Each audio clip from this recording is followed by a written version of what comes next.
በዘመናዊ ደቂቃ እንግዲህ ጀመረ ናፍቆትን ጀመረ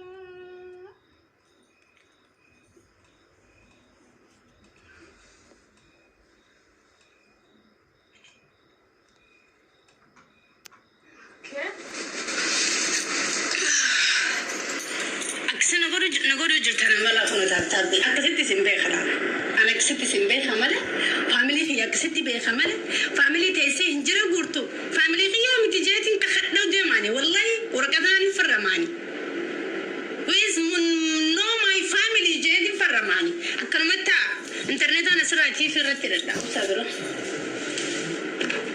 والله ما جاتشو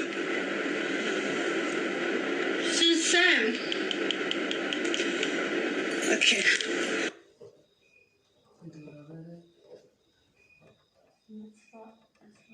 والله ما جاتشو سام Okay. Okay.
einen halben Kirchhoffig, der Inhalt lindert Erkältungssymptome über 24 Stunden.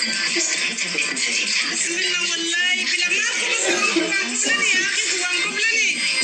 Zu Risiken und Nebenwirkungen lesen Sie die Arztbeilage und fragen Sie Ihre Ärztin, Ihren Arzt oder in Ihrer Apotheke. Schlechte Gerüche in der Maschine.